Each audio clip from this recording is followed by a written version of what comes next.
Welcome to the Autistic Culture Podcast, where we celebrate autistic contributions to society and culture. Join us every Tuesday as we dive into everything from famous autistics in history to the pop culture, unique passions, and the special interests that define our community. Whether you're autistic or love someone who is, welcome to Autistica. We're your hosts, Dr. Angela Kingdon, the linguistic autistic, and Matt Lowry, licensed psychological practitioner. Join us as we explore the values, traditions, and identity of Autistica. Episode 81, Anthony Bourdain is autistic.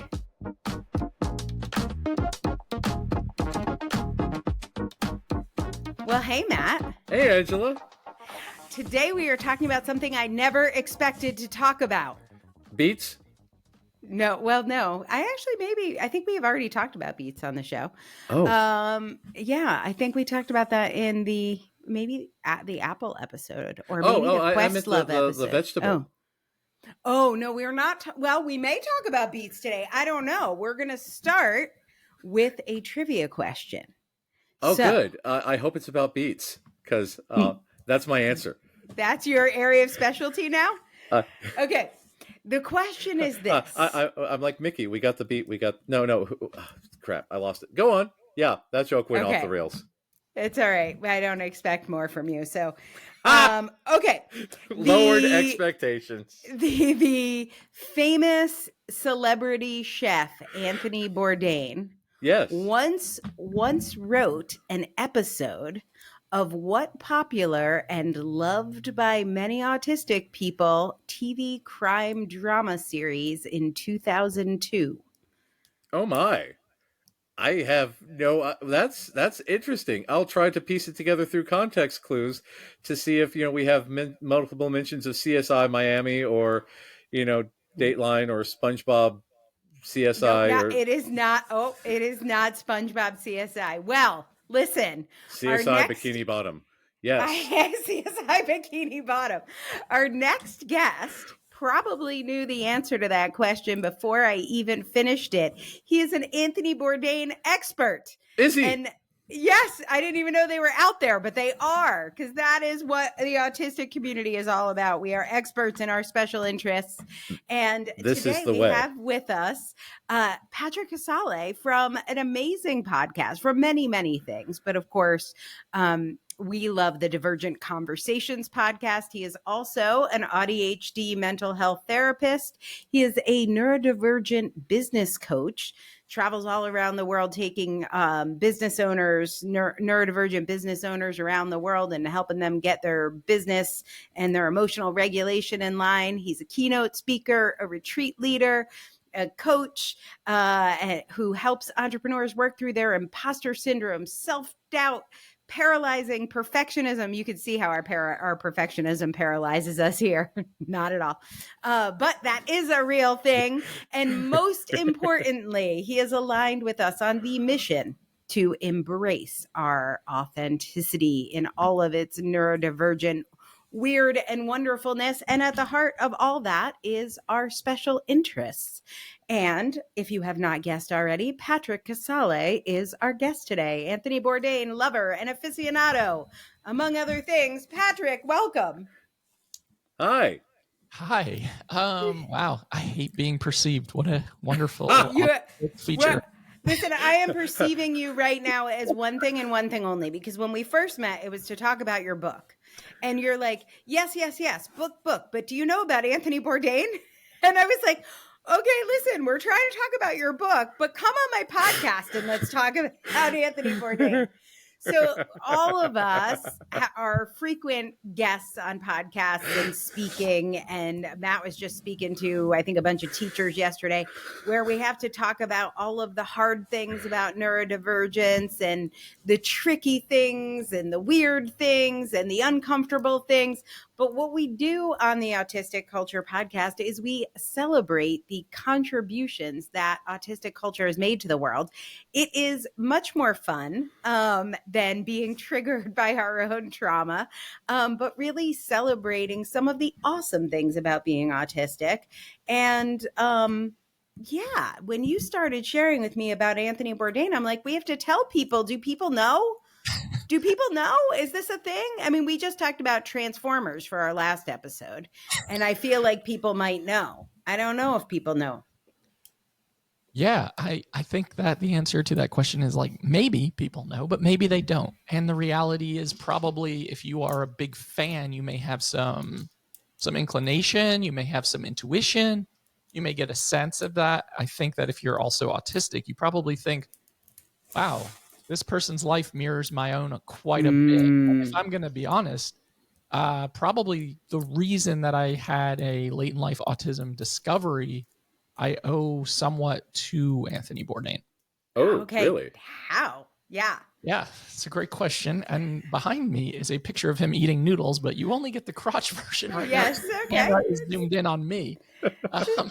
It's nice. It's a little upskirt action on Anthony Bourdain there. Yeah. So, okay, let's circle. So I'm 38 right now. I was diagnosed when I was 35. So rewind 3 years, and I am at a conference in Hawaii, and his movie Roadrunner had just come out after his death. And for some reason, I thought it was a really good idea to go see this movie with a bunch of grief therapists. And let me tell you, it was not a great experience for me. Throughout that movie, I was definitely feeling triggered the entire experience. I was dysregulated. I was like, oh my God, I just so relate to not only his life, his perspective, his points of view, his experiences, but then everyone else who was describing his experiences about him. And I was just like, damn, something about this feels really poignant, like really powerful. And I spent the next couple of days like by myself, isolated, trying to navigate what was coming up for me. Came back home to the state or to the mainland of the United States. And a friend of mine was like, I think you need to go get tested. And that was tested for autism? Yeah. Okay, so I have a question there right away as someone who is not a therapist. Like, don't they teach you this stuff when they're giving you the therapy degree? I'm always so surprised. How did you not know? Wasn't there a class on this? Oh, Angela. I know. So I think I was writing about this in my book the other day that the only time autism or ADHD was mentioned in my grad school program was probably in the childhood development class that everyone was required to take. And if it was even mentioned, it was just mentioned like in passing. Yeah. This is something that kids may experience from time to time. And that was it. So there was not a lot of information that I received. And I assume based on Matt's reaction that, you know. And you had the same experience, Matt? Oh, God, yes. Yeah. Honestly, as knowing full well when I started grad school that I was autistic, and going through it all and going through like my multicultural class. And, you know, I would say stuff like, yes, BotCon is coming up and it's a cultural event. No, that doesn't count because you're just a nerd. Oh. And then, you know, oh, yes, this is a terrible, debilitating disorder. Really? Autism Speaks is such a great organization. Tell me more. Oh, no. So my son was diagnosed with ADHD when he was in like 3rd grade, like very common. We catch people in school, like he got caught it all that time. And then he also has anxiety, was in therapy, and we needed like a DSM diagnosis. So I was just like, yeah, ask your therapist. I'm sure just to submit insurance paperwork, you have to put something in the box. So I'm like, I'm sure he can do this. And his therapist was like, oh, I don't know anything about ADHD or autism. You got to go to a specialist. Like I can't. And then we went to Matt and Matt did his diagnosis. But I was like, well, first of all, you were already diagnosed. I have your diagnosis from 3rd grade. And they're like, no. You're an adult now. You can't still have like ADHD. You grow out of it. They're like, we have to check and make sure you still got the neurodivergent brain. But yeah, therapists just don't know this stuff. So what made you suspect autism? Like when you got back and somebody's like, get a diagnosis, does that come up in Roadrunner, or like what tipped you off to check for that? So I had already been diagnosed with ADHD late in life as well. So probably 2 years prior, but it still didn't feel like it like fit. It fit in some ways. The grass is always greener mentality / restlessness, inability to sit still, impulsivity. A lot of things made sense. And I didn't really think much of that. And I do remember going to get my ADHD testing done, and the psychologist immediately, we had no rapport. We had no relationship whatsoever. Yeah. It was just like, I think you're autistic. And I was like, I was definitely not ready to hear that. My own internalized ableism definitely came up, and I was like, that's not why I'm here. Like, that's not the purpose of this, this experience. Wow. So get the ADHD diagnosis, whatever. It doesn't really impact me that much. I kind of just made sense of that. And fast forwarding 2 years, what had really hit me hard in this movie, especially, and just reading all of his books and watching all of his shows and everything that we will probably talk about, is like this deep, painful, lonely existence where he was surrounded by people who really cared about him all the time, but he could not access it. And he talks openly about that experience and how painful it was, how often he wanted to be on the go, experiencing new things while simultaneously feeling like, I really need to be in my home, my space, my safe space with my safe people. And it was just like this push-pull constantly.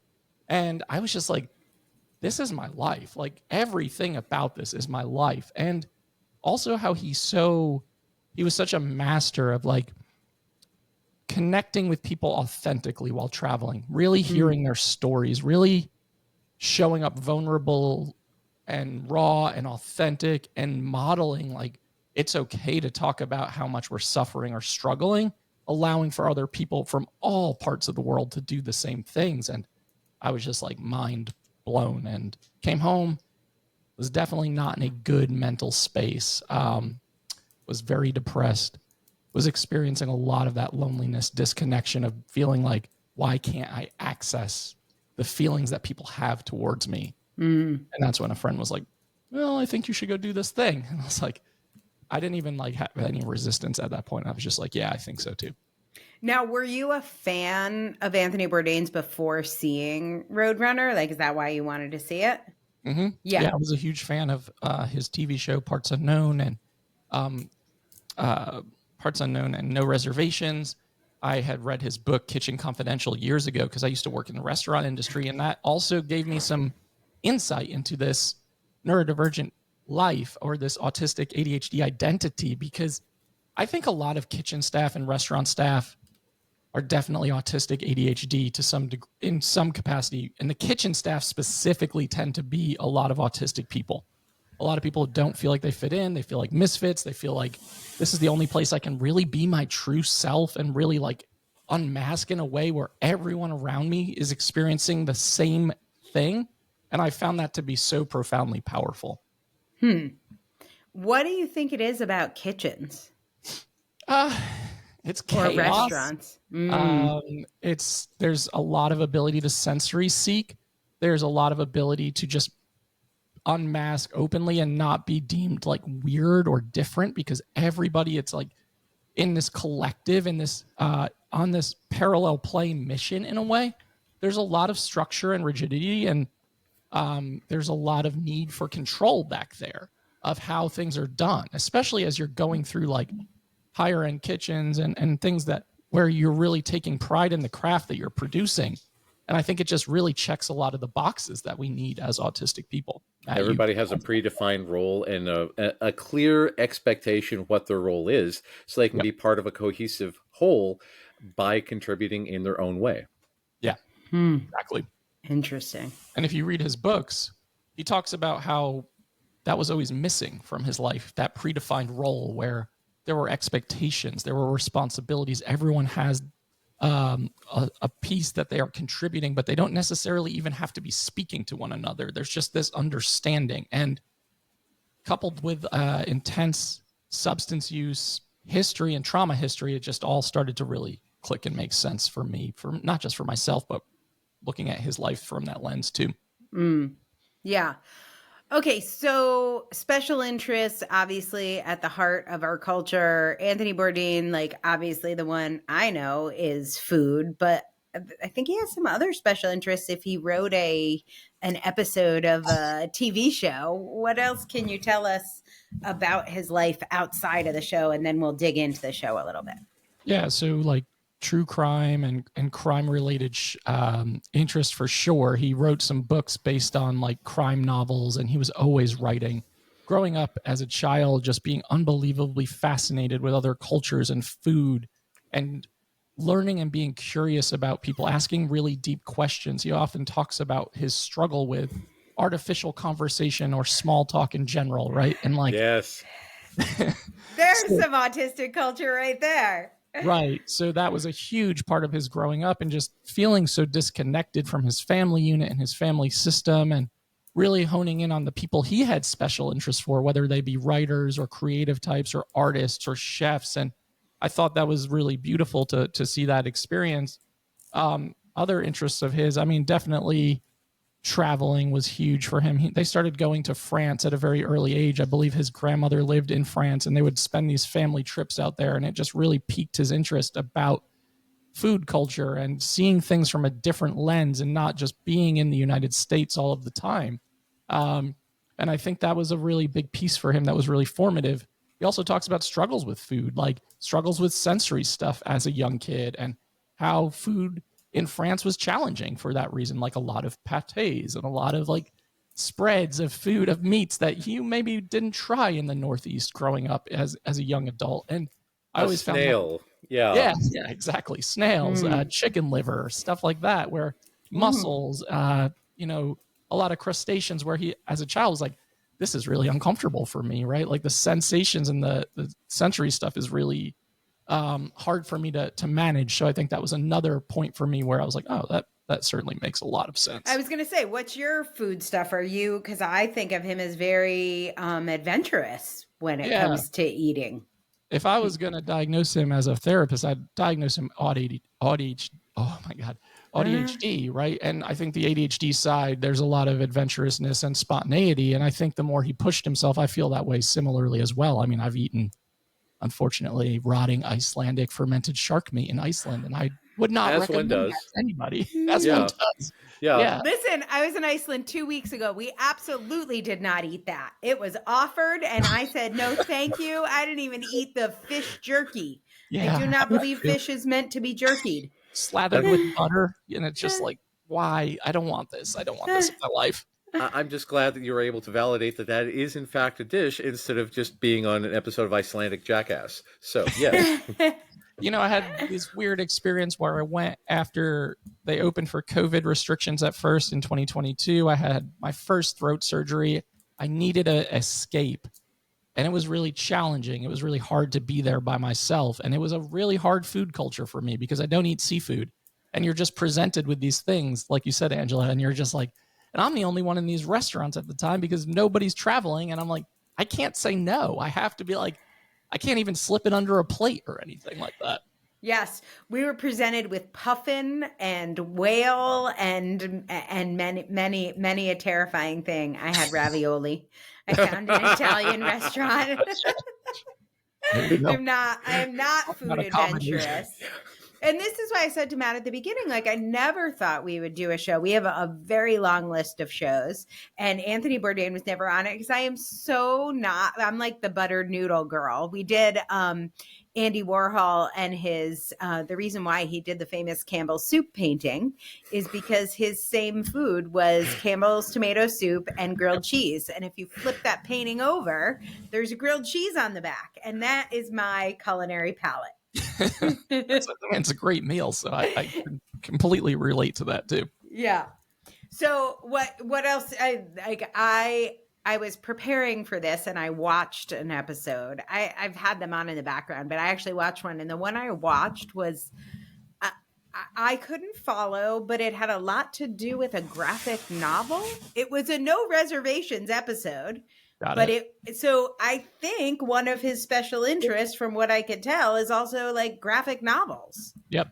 One of his special interests was certainly graphic novels, deep diving them, writing them, participating in like talking about them all the time. If you ever watch like Roadrunner the movie, or even some of the episodes of Parts Unknown after he died, what it was. His staff and his crew who had spent years with him throughout the world would say there are only really 4 or 5 things that Tony talks about over and over and over again. And we're kind of sick of it. Like, and it's with such an intensity that it's really challenging to like step away from and to distance yourself from. So that was certainly one of those topics for sure. Do you think that's where the loneliness comes from? I don't know. I think Megan, Dr. Neff on our podcast really encapsulated the autistic experience of loneliness really beautifully one day. She said something like, the soul yearns for connection, but the body yearns for isolation. And I really could not have related to something more of just the desire as human beings to be social, to be wired to be social creatures, and the struggles, whether they be sensory or you're just in chronic pain or chronic illness and you're overwhelmed and you just don't feel like you can participate in the life that you would love to have. And I think that's a big part of that struggle too. Yeah, definitely. Matt, I feel like this is where your friends, family, and fictional characters come in. Yeah, because I've been vocal about my struggles with Bilbo Baggins syndrome because, I like the idea of adventure. I want to read about adventure, but when it comes to actually leaving the house, I'd rather be underground eating good food. But, when a wizard comes along and drags me kicking and screaming on an adventure to fight a dragon, I'm there. It's one of those things. You're speaking my love language right now. I have Hobbit, Lord of the Rings stuff all over my office. I have Lord of the Rings Hobbit tattoos. I'm going to New Zealand in 2 weeks for a 2-week tour. Oh, you're going to see Hobbiton. Oh, that's so good. Oh, that's nice. Yep. Oh, I'm envious. Oh, yeah. I'm all about Hobbit core. Yeah, this is the life. That's the thing, because there are many, many great things out there. Again, New Zealand. I would love. I don't have the drive to just go randomly explore, but I do want to go see. We were talking earlier about going to Europe specifically to see Big Ben and the Eiffel Tower, to ride on a train and go to Disneyland Paris, because that's my son's special interest, my special interest, my fiance's special interests. As long as they're directed at that, it gets. I for the longest time, I didn't stay overnight or do anything until my fiance was like, I want to go to Disney. I was like, yes, I will go to Disney. So I was like, yes, I will get out of my comfort zone to go do that thing, but nothing else. It has to be so much of a pull on my special interest to get me to overcome all the meat body fears of being out and being about and being perceived. And I'm able to do a podcast because, as far as I know, I'm talking to the magic box in my lap and no one will ever hear this. Just me. It's just me. It's just us. I can say anything. Boobies. And no one will ever know. So here we are. That's a really good point, though. Another trait, right? Or experience of the struggle of being perceived. And he struggled so much with being perceived, especially as his reputability and his following and his audience grew. He was becoming almost agoraphobic because it was so challenging to be out in the world. Yes. Go to his favorite bar, go to his favorite restaurant, go somewhere without someone wanting an autograph, a picture. To have that inability to sensory soothe and unmask in a way where you just have safety all the time. Like he could not have that. And you started to see that later in life as his mental health really started to rapidly deteriorate, unfortunately. And it was this struggle of being perceived. He'll talk about that on the movie and the shows and in his books. Like, I don't want the accolades. I don't want the fame. I don't want to be seen. I just want to go and experience these things with these people and illuminate that human beings are human beings and that we don't really have that many differences when it all comes down to it. And I thought that was always so freaking beautiful. Yeah. I think, he was such a huge celebrity and he was everywhere. And I think it's very interesting. I was just thinking about our Kinsey episode. We're so good at what we do because we go so deep. Yep. We're so passionate about what we do because hyperempathy is such a huge part of our culture. And so we want to share it. Like Kinsey did this incredible study of 18,000 people. It was the first time humans had been interviewed about their sexual practice. And he's like, who would not want to know this? Like, right. I have a study of 18,000 people. Like, this is going to be amazing. And then he received a tremendous amount of hate and attack. And Like, he wasn't trying to be famous, but nobody else could do that work. I don't know how many episodes that Anthony Bourdain filmed, but it was a lot of episodes. He was on all the time. He was like a permanent fixture. And it all started with submitting articles to the New Yorker about his experiences in the kitchen. He didn't want to write a book. He didn't want to become famous. He just wanted to like blow off steam and highlight some things that people don't often get to say. And then one day he got something in the mail that was like, we want to turn this into a book. And that's how Kitchen Confidential came around. And then all of a sudden it was like, oof, like this was not expected. And this is also not something my system is prepared for. An unexpected journey, yes. Let's just keep using Hobbit, Lord of the Rings. Exactly. This is the way. Yeah, to mix franchises, yes.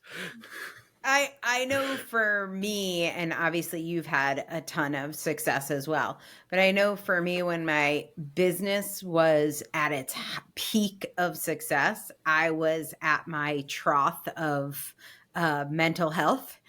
Yep. And it's not that I didn't want it, because I remember sharing the goals. It's that somehow my business kind of outpaced my neurology's capacity. Yeah, it does. But I was in it.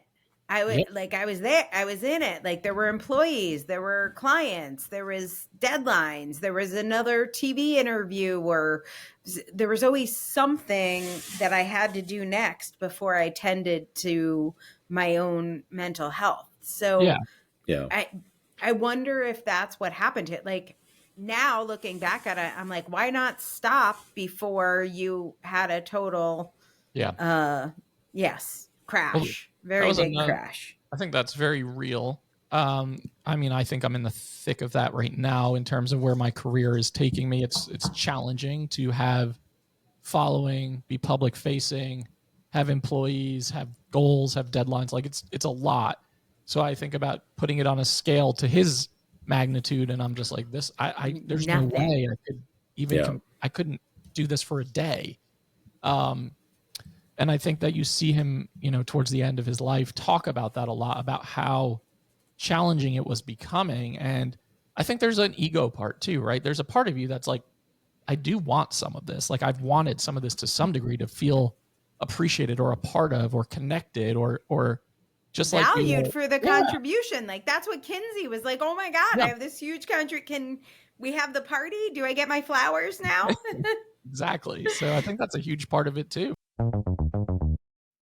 If you're anything like me, online quizzes might be your guilty pleasure. That's why I am so excited to announce the Autistic Culture Quiz.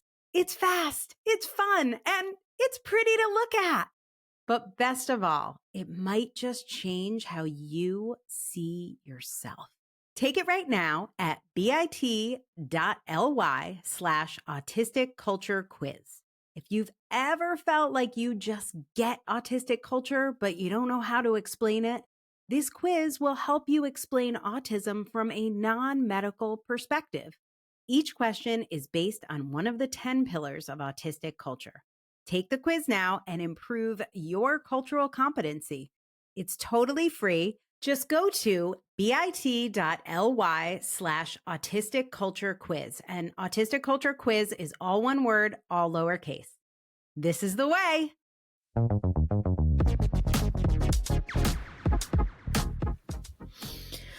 So what else can you tell us about the show or about his life that you think is emblematic of how you see autistic culture?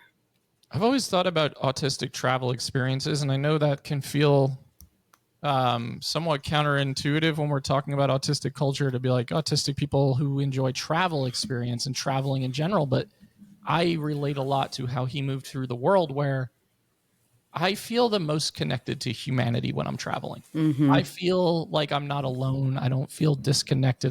I might still feel that loneliness, but it's in a very different experience because your sensory stuff is heightened. You're taking in new sights. You're experiencing new things. I think that there's this part where you're able to drop in and have real conversation with people that you would never talk to, and that it can be really deep and it can be really authentic. It can be really raw. And you never have to see that person again. Exactly. It's It's absolutely wonderful. I feel that way when I go away by myself. I'll sit at a bar or a restaurant. I'll talk to people who are around me. I'm really curious about their lives, their cultures, their food, their experiences. And then I can leave and just completely disconnect from it. There's no obligation. There's no small talk. There's no artificiality. That for me is the epitome of humanity. And I think that's something that he really modeled really well too. Yeah, I love going deep. I don't love maintaining friendships. I obviously love my friends. If you're listening, I love you. I try really hard. But I could go weeks or months and not message my friends, and I don't miss them. Yeah. And I feel bad. But even people who die, I just don't, they're not there. They're not in front of me. I'm not somebody that misses people.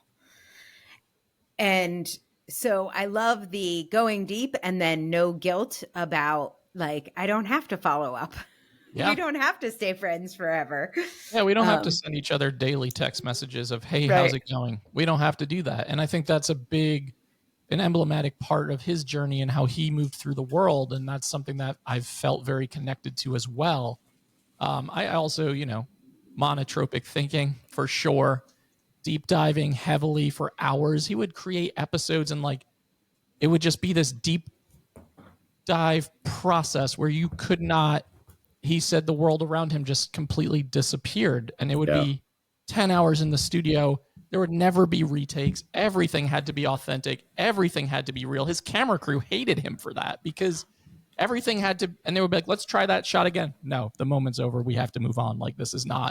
There was nothing artificial. And for me, I love that so much. Do you have any favorite shows or favorite episodes that you can tell us about? Yeah, I think that there are two specifically. Number one is when he is in Vietnam and he ends up eating noodles with President Barack Obama. Oh, wow. And they're just sharing a meal in a family-run restaurant in the middle of Vietnam in an alleyway, drinking beer together, talking about life. And for me, it makes me emotional every time I watch it. That's actually a scene that's behind me and also tattooed on my body. So that's first and foremost. And I think I like that for a lot of reasons. One, you're showcasing a country where we were at war with Vietnam. I mean, there was a lot of trauma there between the countries in general, and just showcasing Vietnamese culture, having the former president of the United States there to kind of mend relationships for what happened 30, 40 years ago. That's I think awesome. That's unbelievably powerful. And then to just talk about life over food as two people who are perceived in all parts of the world for different reasons. I think that's amazingly powerful. There's another episode where he goes to Sichuan, China with his former best friend, Eric Repair, who's a French chef, world-renowned chef. Night and day opposites. Eric is the nicest guy in the world. Eric refers to Bourdain as the devil in that episode many times for just getting him to be more adventurous, getting him to do weird things on the show, drink too much, eat spicy food that's way too spicy for Eric's liking. But it's just a wonderful friendship. And to see them interact and go through life together and how that relationship really felt genuine and authentic to him, I think that was a really powerful one as well. What happened to their friendship? Well, Bourdain died. Repair's still alive. Oh, you said his former best friend, and I was like, oh, did they have a bad breakup? No ruptures whatsoever. They were best friends till the day he died. Oh, wow. Yeah. Interesting. And just such different personalities too. So it was just, Eric is a Buddhist and very calm and very, very loving and patient. And Bourdain was certainly not that way whatsoever. Not known for that. Okay. So he grew up, I think you said, in the Northeast. Mm-hmm. And what do you know about his family? Did he have brothers and sisters? Was he on a certain sort of trajectory that led him into restaurants? Take us back a little bit. Yeah. So he has a brother who, I don't know if I would say they were close, but close as could be in terms of the probably neurodivergent family dynamics at play. They grew up in the Northeast. He went to the Culinary Institute of America in Hyde Park, New York, which is actually where I'm from. I'm from Poughkeepsie, New York, 10 minutes away. Westchester? Is that Westchester? About 30, 40 minutes from Westchester, Dutchess County. Yeah. Oh, okay. And So he grew up, they went to France constantly. That was like their big family vacation. He started working in restaurants as a teenager and just realized how much he belonged there, how he felt like he was definitely heavy into substance use from teenage years to like early adulthood. Which is very frequently happening with us. So, yeah. Yeah. And I've done episodes on addiction and autism and neurodivergence in general. And I myself am a former gambling addict. I haven't gambled since 2012, but I get why unhealthy coping skills take over. Yeah. When we're struggling socially, when we're struggling with our sensory stuff, when we're struggling to feel like we belong, we're going to reach for something that fixes it in the short term. Yeah. So restaurant culture breeds substance use challenges as well. So I think he found the perfect landing spot. And he was in restaurants in Cape Cod, in Provincetown, in Rhode Island a lot of the time, or in Massachusetts, I'm sorry. And he would be working in restaurants, and he said that was the most alive he ever felt. And just pursuing that feeling over and over and over again, going to the culinary, and then, like Matt said, the parallel play piece, and knowing your role and having responsibilities, but knowing exactly what was expected of you, and thriving in the chaos. I think it was just. So do you think in his Culinary Institute of America days, he was just picturing a job like as a chef at a restaurant, and he thought writing was just a hobby, like graphic novels, like he just had some other hobbies, travel, whatever, but he wasn't trying for a career in entertainment?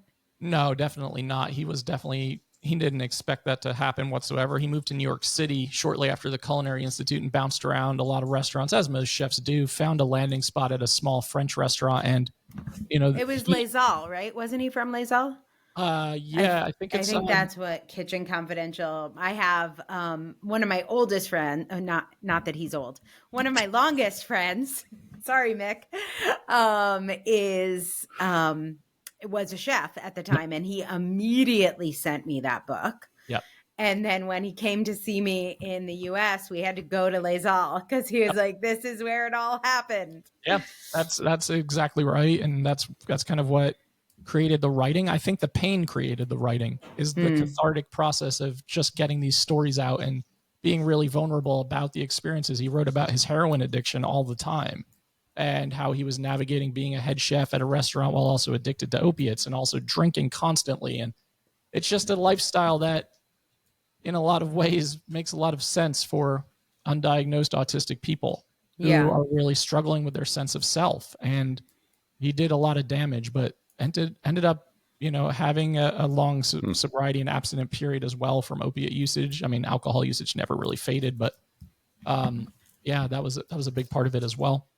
Well, I do want to get to the end, but before we get there, I have a couple questions, time machine-y questions. Sure. As therapists, both of you, had he come into your offices and said, "Hey, a couple people on my team have told me they think I'm autistic," what do you think you would have said, recommended? How do you think things could have gone differently, maybe if he did get a diagnosis? I'm going to defer to you first, Matt. Yeah. You're actively working in the clinical world. I would say, so what makes you think that's the case? How do you define autism? And talk about, all of our great traits and say, yeah, we got this. And, we often resonate with other autistic people because we bond with people in ways that are hard to define, but easy to recognize. And so, like, for instance, when you were talking about his, substance abuse and drinking and trying to find his identity, one of the upcoming episodes that we're going to have of the podcast is about this TV series Archer, written by Matt Reeves. He was on an episode as himself. Yep. And very much a lot of back and forth between him and Archer. And Archer, very much addicted to sex, addicted to risk, addicted to, alcohol of all types, canonically autistic. And he mentioned in several episodes, quote, atypical autism, because Matt Reeves, the creator of the show, wrote every single episode himself for 10 years because he could not let that go. He researched all the details about spies, about everything in the show was meticulously researched until he finally burned out on it and gave it to other people, and it just lost that autistic spark. But this is the thing.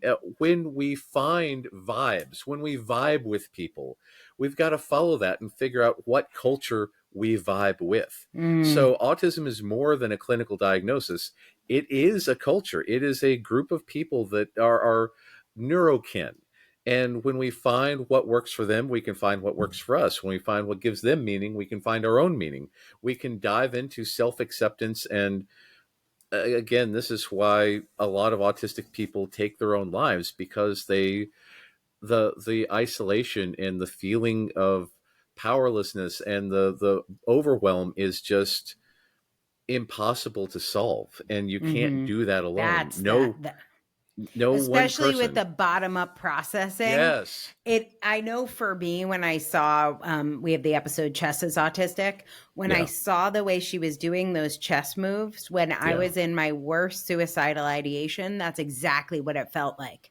Yeah. I was just like trying to figure it out. Like, if they do this, then I'll do this. If they do this, then I'll do that. It's just like so overwhelmingly exhausting. Yeah. And that's the thing, because top-down processors will say, platitudes like, it'll get better, brighter skies are ahead, et cetera, and like, always be worse. Exactly. Worse. Exactly. And when you're a bottom-up processor, you say, well, realistically, I'm looking at this. I've got this responsibility. I'm falling behind in this. People are going to judge me if I don't maintain this level of precision, perfection, attitude, whatever. Like the whole Taylor Swift episode, we fear for her safety because she's trapped by the machine she's created. So that's where Anthony Bourdain ended up. Yeah. I see that so clearly. And like, I think a diagnosis for many people can be the path to healing, but it is also an expensive path. Like, that doesn't mean he gets to keep doing the show. It doesn't mean he doesn't get to keep doing the show, but it doesn't necessarily mean everything. The solution is often changing your environment and the people you are around. And it's also hard. I mean, I don't think diagnosis is where it ends. It's where like the hard work begin. Not that it's not hard. I don't want to say some things are, everything's hard, but it's a different kind of hard that for me was a decade of piecing through what will that look like? Yeah, absolutely. I think, absolutely. So he did not get a diagnosis. Nope. Instead, what happened? And tell us where this story ends and what the story means to you. Yeah, so towards the end of his life, he is like becoming a special interest of his becomes judo, where he's like participating in like worldwide judo competitions. I need to be the best. I need to train every day, every second of every day. As is the way. As is the way. It completely kind of takes over, as does a really unhealthy romantic relationship. And once that relationship comes to an end, he ends up dying by suicide in a villa in one of his shoots while filming No Reservations. During a shoot? Well, post filming. His staff kind of says, like, we kind of knew this was going to happen because there were some like cryptic goodbyes and some cryptic text messages, and ends up leaving an ex-wife and child alone in New York, inevitably, and that's kind of where the story ends. And is it a cautionary tale for you? In some ways, I think it is. Yeah, I see some parallels in some situations, especially in the like I mentioned before, that push-pull of need to be on the go, need to be home, never feeling truly anchored into anything or anywhere, and always kind of feeling alone. I think that is this thing that really impacted me, in addition to all the other things that we've talked about. I did make my wife watch this movie because I was like, this really mirrors a lot of my life. And she was like, why are you showing this to me? I already know this. So that was just kind of like, validating, but not affirming. Yeah. But So I think I do look at it as a cautionary tale. But I also look at it as like a beautiful life that was lived, because he would say that he was not a journalist, but he was absolutely a journalist. For sure. Yeah. He was someone who made us feel more connected to the world around us, and would go into countries like Iraq and Iran and showcase the food and the people to say like, hey, Western media is not showing this. These people are experiencing A, B, and C. This is real life. And it was just, I think it is just this beautiful representation of what humanity means. And for me, that just always feels unbelievably powerful. Yeah. So let's talk about your work coaching entrepreneurs. I know a lot of your clients, although not all, but a lot of them are therapists and have therapy businesses. But let's say Anthony Bourdain came to you as an entrepreneur, which he certainly was, and wanted your coaching. What kinds of things do you do with your clients? If he came on a retreat, what would you be doing, and how do you think that might change things? Oh, wow. He gets a diagnosis from Matt. Right. He finds out he's autistic. And then he says, Matt, who can I go to? And he's like, Patrick Casale, amazing AuDHD coach for entrepreneurs. He's going to help you sort your shit out. Yeah. Wow. That would be such a freaking honor, huh? In so many ways. I think that we would work on a couple of things. One would be sensory soothing, identifying the sensory overwhelm. We would definitely work on how do we create boundaries and buffers and into your life, into your schedule, because getting on a plane every week to 2 weeks to a new time zone, constantly adjusting, task switching, new environments, it's a lot for anybody, let alone an autistic body. And I think that would be the primary focal point. We would also do some deep diving on some inner child wounding and how that shows up in our business ownership practices, and how that creates this need to be on the go, creating all of the time, and how capitalism plays a major role into that too. And I think slowing down just a little bit, not completely, because I don't love all or nothing limitations in that regard, but I do think learning how to, even for myself, build in buffer time where I am not allowing my ADHD side and parts to drive the car all the time, of saying yes to all the opportunities. It's hard as hell. But I think it's also about unpacking a lot of internalized ableism too, of these are our limitations at times and these are our capacities, and we can't continue to push ourselves through all of the time and fuel it from like alcohol and whatever else is happening. Yeah. Do you tell someone, like in terms of harm reduction, do you tell someone the day they get their diagnosis, like, and by the way, you're going to have to stop drinking? Or do you think there's like a period where those sorts of addictions aren't necessarily the first thing you work on? I mean, when I was practicing as a therapist, I do practice from harm reduction. I've really have a hard time buying into like the 12-step black and white sobriety model. Yeah. So I probably would just talk about the fact that you're going to experience a complex array of emotions, including a lot of grief, as you unpack what your life has always been, but what you now know it to be, and how unmasking is going to create this exacerbation in a lot of these struggle areas. And how reaching for substances or processes in those moments are going to be a lot easier than defaulting to other coping skills or things that you need to learn to regulate. So I would never personally slap you can never do this again, because I know for myself, like that doesn't work for me. Same. Because if that's their primary coping mechanism and they're getting ready to be more stressed, then I'm not going to judge anybody for whatever means they need to survive. Yeah, exactly. If that's the life raft that they have, then so be it. But we have, until you learn autistic coping skills that are healthier, do whatever works. Yep, 100%. Yeah. I think people really don't understand that, and they're well-meaning. And so again, like contributing to that loneliness, the people who care about you are saying things like, you really gotta, and for me, it was always around food. So it was like, you really got to lose some weight. And that was some sort of loving piece of advice. Right. But I had no idea. Right. Yeah, exactly. I'm like, you think I don't know I need to lose weight? Yeah. Do you think I haven't mentioned this to me? You think I haven't dove to the ends of the earth for this information? Like, I know this stuff. Right. So it's like, you should really stop drinking. Yeah, I got it. It's crossed my mind. Thanks. Exactly. So, yeah.